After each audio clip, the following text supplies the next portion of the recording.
Well,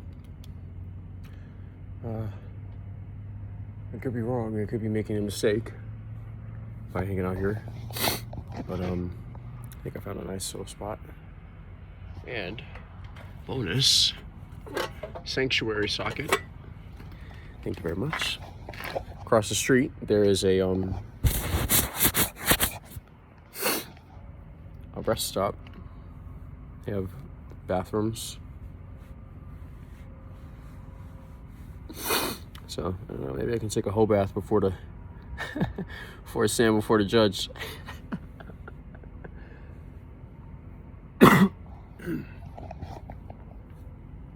Yeah. It's a nice little park. There's a, can't see it obviously, but there's like a creek or a lake or something over there. A bunch of park benches. So it's only 10 p.m. so I'll probably hang out here and smoke weed and probably like watch The Sopranos or something until midnight. Maybe I'll edit a video since I have power. And I have both of my portable chargers charged up. Except for my big one that I waited fucking 3 days on a mountaintop for the goddamn Amazon guy to bring the charger for. It's okay. I've got a strange feeling about me right now. Like, I don't know what the word is. Maybe I'll add the word if I find a vocabulary word good enough for it later. Maybe I'll add it up on the top of the screen. This is kind of it. And this is that same feeling of just like, where the hell am I? Where am I going? Where am I going to end up? What am I going to do? All of which there's no answer. All those answers, they can only be found after the fact. You know what I'm saying? You can only know what you're going to do after you did it. You can only know where you are after you look back or something. I don't know. I'm just talking. Can't find my fucking pipe.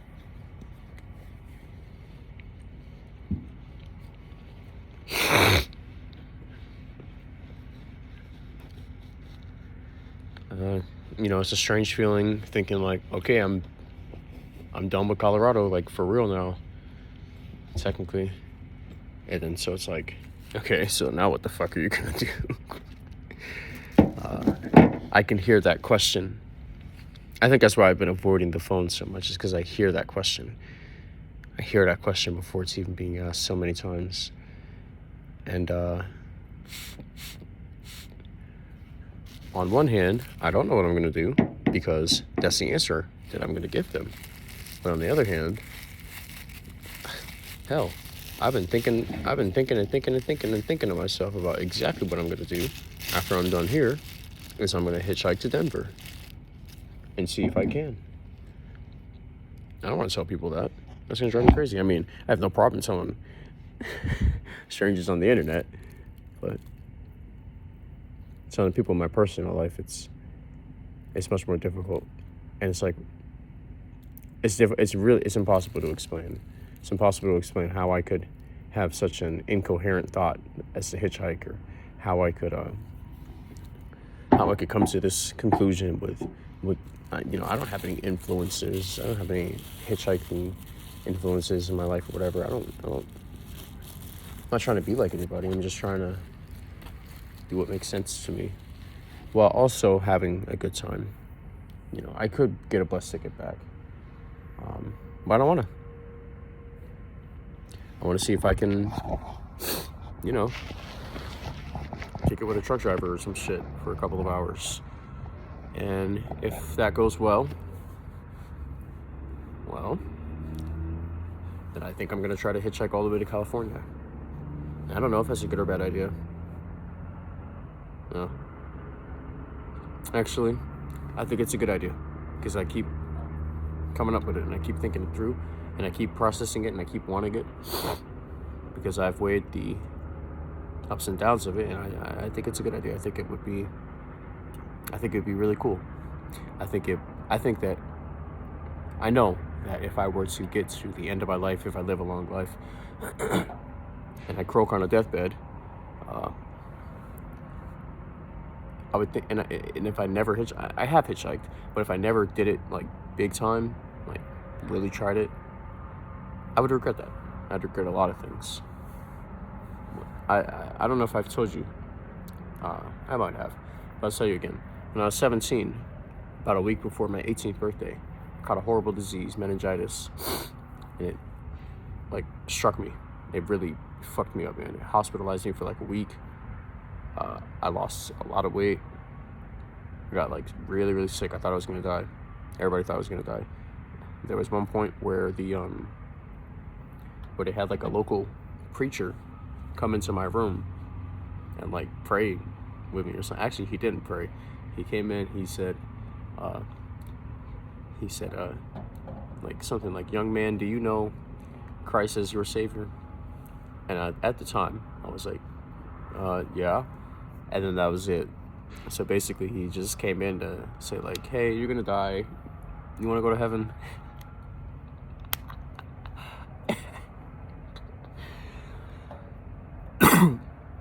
But I made it. And I don't really credit that to supernatural ability or anything.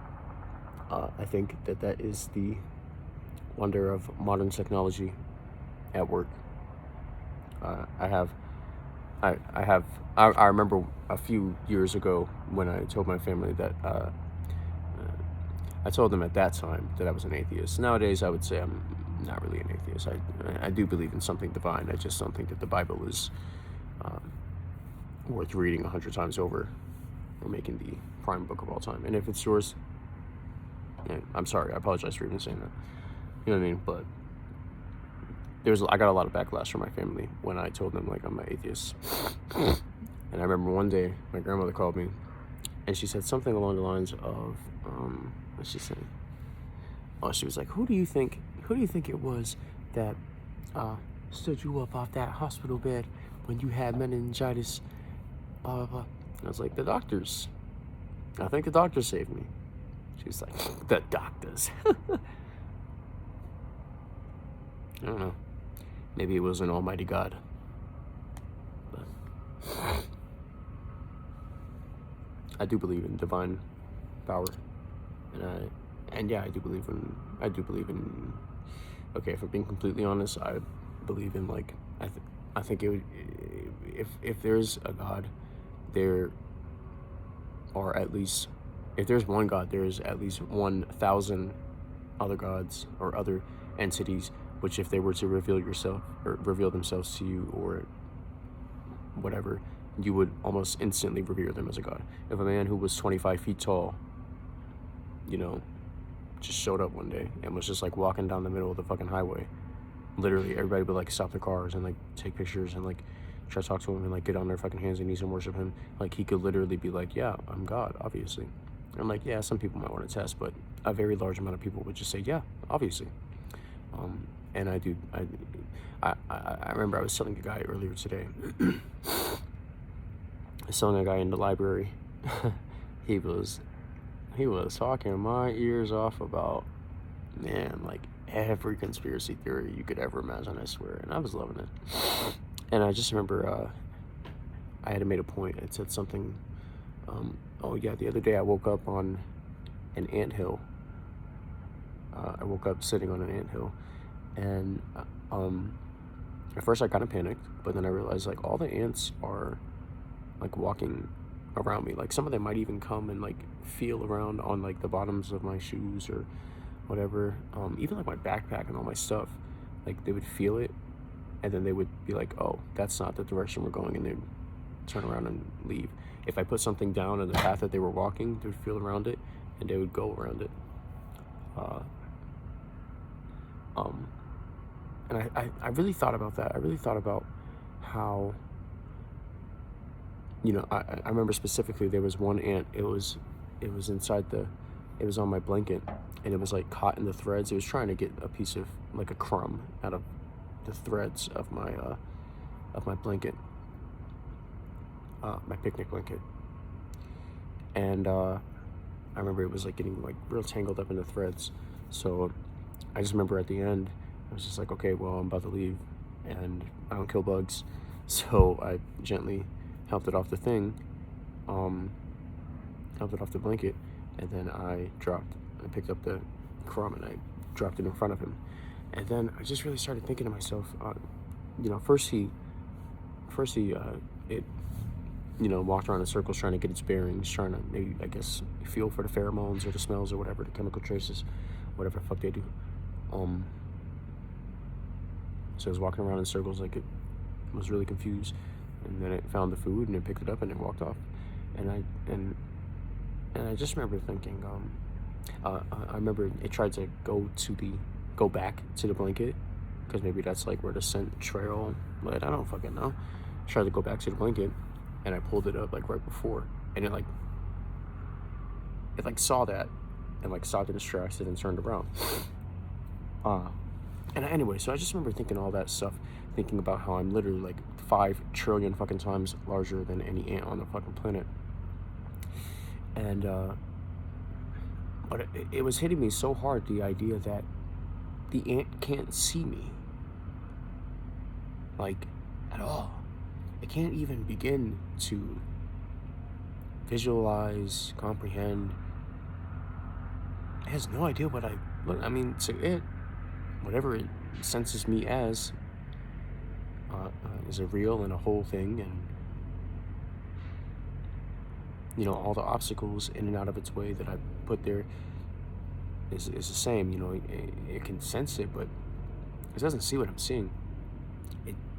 It could never understand that there's something so much bigger than it, looking directly at it, looking like right at it, and like directly influencing its life. No, I don't know its fucking name. No, I don't know how many hairs are on the top of its fucking head. But as far as that ant could ever be concerned, as far as as far as things can be concerned, for all intents and purposes, I am the god of that ant in that moment. You know what I mean? I could crush it.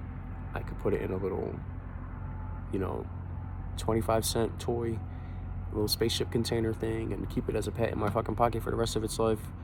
I could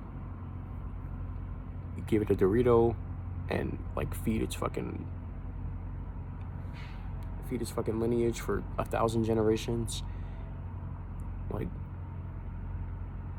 I have so much influence over that ant, and I have no idea who it is. And I could name it, and I could keep it, and I could, remember it. But most likely, you're just gonna leave it. You might even step on that motherfucker on accident if you keep it around for too long. You just leave it to be and let it pass on by. But it doesn't really know that it just interacted with a benevolent, superior being. It doesn't know that it just interacted with a being who is so ridiculously superior to it in every way,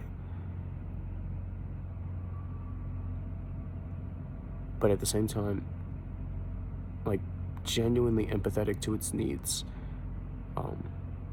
So I believe that if there is a God, it is some version of that, some version of many, many, many beings who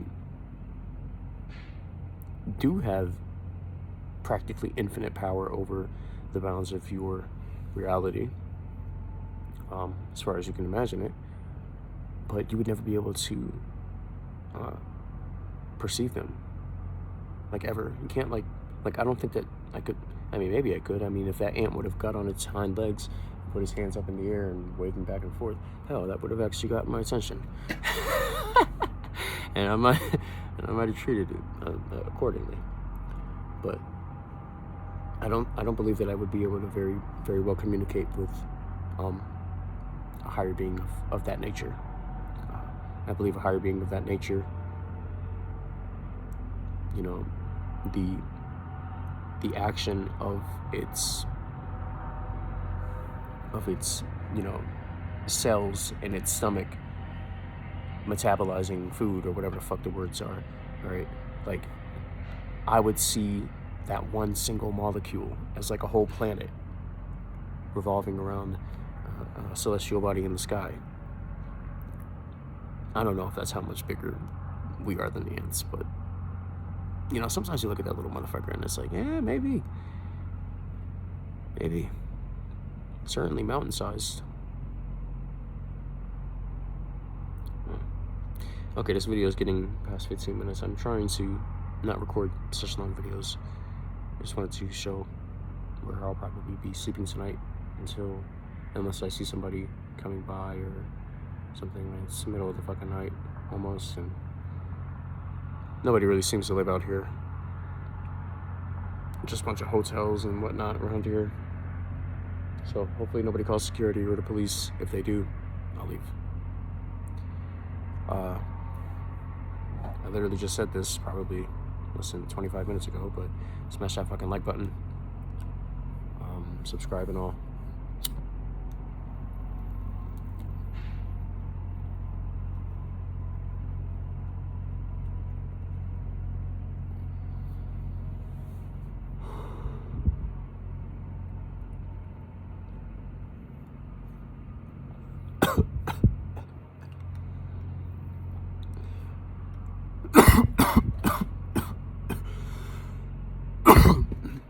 And we'll see you next time, bozo.